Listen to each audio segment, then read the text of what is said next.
அரசியல்னா என்ன தாத்தாட்ட கேக்குறாங்க பத்திரிகையாளர்கள். அரசியல்னா என்ன? இந்தா பாருங்க சனம் தண்ணி வரலைன்னு குடத்தை வச்சு தெருவில் போராடிக்கிட்டு இருக்கு. அது ஏன் வரலைன்னு பார்க்க போறேன். இதுதான் போய் அரசியல் தெரியல. அதனாலதான் அவன் பெருந்தலைவன். பெருந்தலைவன் சும்மா வரல, தலைவனுக்கெல்லாம் தலைவன். இங்க பேசிய என் தம்பி சந்திரசேகர பாண்டியன் சொன்னாப்ல, இங்க பேசிய வர நிகழ்ச்சியை தொகுத்து வழங்கிட்டு இருக்க என் தம்பி கூட சொன்னாப்ல, காசி இது அப்படிங்க பாத்தீங்கன்னா இந்த வைரவ உதவியாளர் தாத்தாவுக்கு முதலமைச்சருக்கு சோறு வைக்கிறாப்ல. சோறை சாப்பிட போகும்போது கையில எடுத்தா நாருது. காரணம் ரேஷன் அரிசி.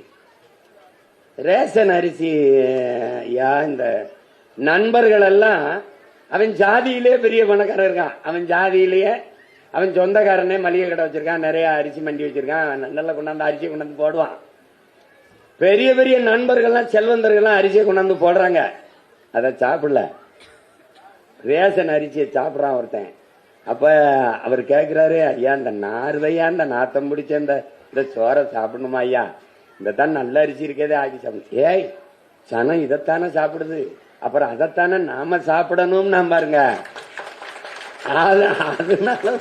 அதனாலதான் பெருந்தலைவன். அவன் பிறந்து இறந்து 123 ஆண்டாயும் இன்னைக்கு அவன் பிள்ளைகள் அவனை பெருமையா பேசிக்கிட்டு இருக்கோம்னா காரணம் அதுதான். இதைத்தான் வள்ளுவ பெருமகன் வையத்துள் வாழ்வாங்கு வாழ்பவன் வானுரையும் தெய்வத்துள் வைக்கப்படும். காமராஜே தலைவன் கிடையாது, நம்ம தெய்வம் என்பதை அறிவார்ந்த தமிழ் சமூக தம்பி தங்கைகள் புரியும். இந்த நூற்றாண்டில் எந்த நூற்றாண்டிலும் தமிழ்நாட்டு அரசியல், இந்திய அரசியல் வரலாற்றில் ஒரு தலைவன் இப்படி வாழ்ந்தான் என்பதை நம்ப மறுப்பார்கள். வரலாறே பதிவு செய்ய கூசும். என்னடா இப்படி ஒருத்த வாழ்ந்தானா? டேய் ஒண்ணுமே இல்ல, கட்சி ஆரம்பிச்சு ஒண்ணுமே இல்ல. இசட்டு பிரிவு, ஒய் பிரிவு, சட்டு பிரிவு பாதுகாப்பு. சிரிக்காத, சத்தியத்தின் மகன் நான் சத்தியம் தான் பேசுவேன். ஒண்ணுமே இல்லாத எல்லா பயலுக்கும் இசட்டு, ஒய் பிரிவு, பாதுகாப்பு, அப்படி துப்பாக்கி இப்படி துப்பாக்கி. நாட்டின் முதலமைச்சர் ஓய்கிட்டு இருக்கு வண்டி,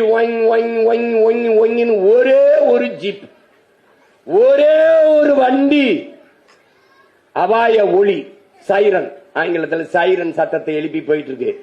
நிப்பாட்டு, அவனை கூப்பிடு, இங்க வா. அது என்னது? நான் செத்தா போயிட்டேன், முன்னாடி சங்கூதிட்டு போயிட்டு இருக்க, இங்க வா, பாதுகாப்பு. ஏய் நான் என்ன பாகிஸ்தான்ல போறேன்? சொந்த நாட்டில் போறதுக்கு எதுக்கு போய் பாதுகாப்பு? தண்ட செலவு, கர்மம். வண்டியை கொண்டு ஸ்டேஷன் நிப்பாட்டு, போன்னு. இப்படி ஒரு தலைவன் வாழ்ந்தான் என்றால் உன்னால் நம்ப முடியுதா? ஒரு தலைவன் வாழ்ந்தான், இன்னும் ஒரு தலைவன் வாழ்வான். அவன் பேரன் சீமான் தான் வாழ்வான். சீமான் உங்களுக்கு நிறைய த்ரெட்டன் இருக்கு, எல்லா பயிலும் உங்க மேல எதிராக இருக்கான். உங்களுக்கு உங்க உயிருக்கு ஆபத்து, நீங்க பாதுகாப்பு. டே நாட்டுக்கு நான் தான்டா பாதுகாப்பு, எனக்கு என்னடா ஓட. ஒரு தலைவன் தன் உயிருக்கு பயந்தான், அவன் எப்படி மக்களுக்கு பாதுகாப்பு கொடுப்பான்? உயிருக்கு பயப்படுற கோழை எப்படா நாட்டுக்கு தலைவனாக முடியும்? நாட்டுக்கு மக்களுக்காக தன் உயிரையே கொடுக்க எவன் துணிஞ்சிருக்கானோ அவன் தான் தலைவனா இருக்க முடியும். அப்படி இருந்த தலைவன் எங்கள் தாத்தன் காமராஜ் தாண்டா, வேற எவன்டா? எவன் இருக்கான்? 1 2 இல்ல, எவ்வளவு நாட்கள் வேணுமாலும் அவன் புகழை பாடிக்கொண்டே இருக்கலாம். 1 2 காரணம்லாம் கிடையாது. உலகத்தில் இப்படி ஒரு தலைவன் வாழ்ந்திருப்பானா என்று இதெல்லாம் பேசுறதுனால என் சொந்தக்காரன் பூரா எனக்கு ஓட்டு போட்டுருவ. நீ என்ன போட்டு எனக்கு போட்ட? ஒரு ஓட்டு என்ன போட்டியா? இந்தியாவிலேயே ஒரு அரசியல் தலைவன் சொந்த சாதியால் நிராகரிக்கப்பட்ட ஒரே மகன் நான் ஒருத்தன் தான் இருக்கேன்.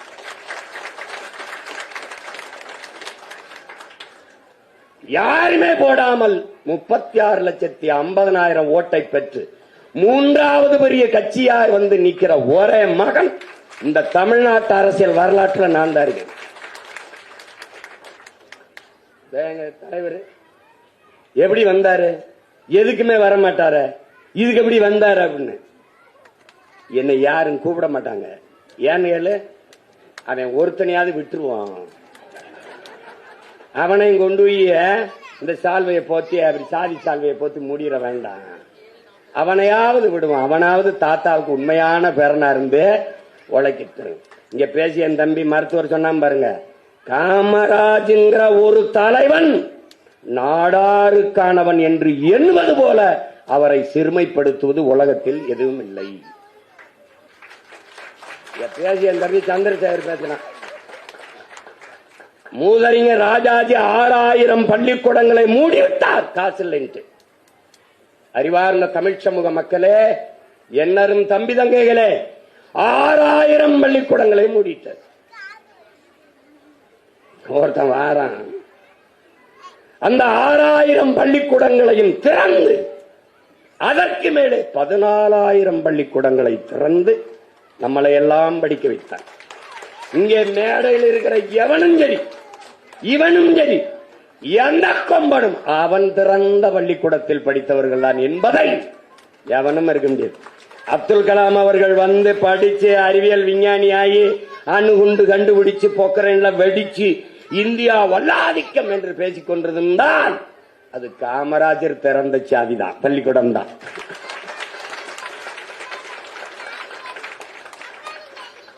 அவன் பள்ளிக்கூடம் திறந்தது அவன் ஜாதிக்கு இல்லையே, அவன் ஜாதி பிள்ளைக்கு இல்லையே. என் தம்பி சந்திரசேகர பாண்டியன் சொல்ற மாதிரி நம்மளுக்குன்னு ஒரு கல்லூரி இருக்கு, பள்ளிக்கூடம் இருக்கு, வா அப்படின்னு அவன் சொல்லல. எல்லாரும் வான்னா. அங்க பறையன் இருந்தான், தேவேந்தர் இருந்தான், தேவர் இருந்தான், கவுண்டர் இருந்தான், வன்னியர் இருந்தான், கோனார் இருந்தான், பிள்ளை இருந்தான், முதலியார் இருந்தான். ஏன் அவன் சாதி தலைவன் அல்ல, சாதித்த தலைவன். சமூக தலைவன் அல்ல, ஒரு தேசிய இனத்தின் பெருந்தலைவன். அதனாலதான் அவன் பெருந்தலைவன். உலகத்தில் அறிவார்ந்த என் இன சொந்தங்களே, என்னை பெற்ற பேரன்பு மிக்க பெரியோர்களே, தாய்மார்களே, என் அன்பு தம்பி தங்கைகளே, உலகத்தில் எல்லாருமே தன்னலவாதிகளாக தான் இருந்திருக்காங்க.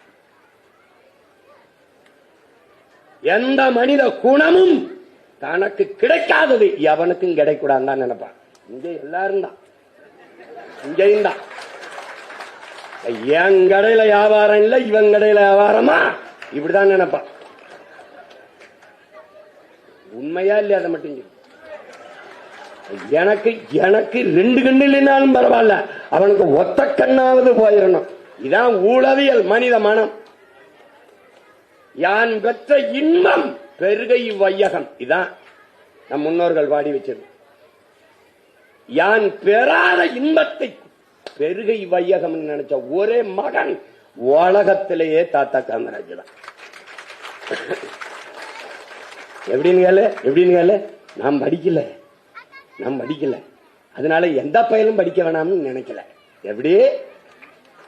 ஏய், நானே படிக்கல, உனக்கு என்ன படிப்பு?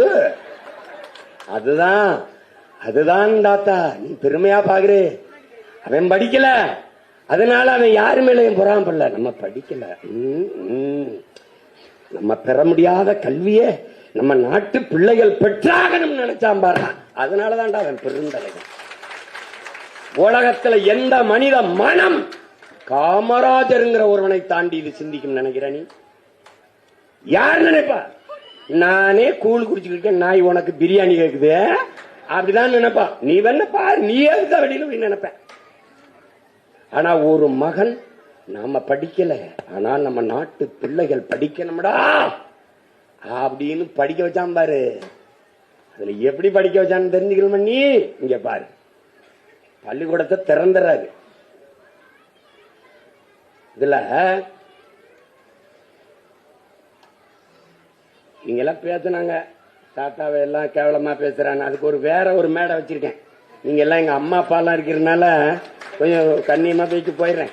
ஏன்னா அக்டோபர் 2ஆம் தேதி தாத்தா நினைவு தினத்தை அன்னைக்கு விருதுநகர்ல பிறந்த ஊர்லயே வச்சிருக்கேன்.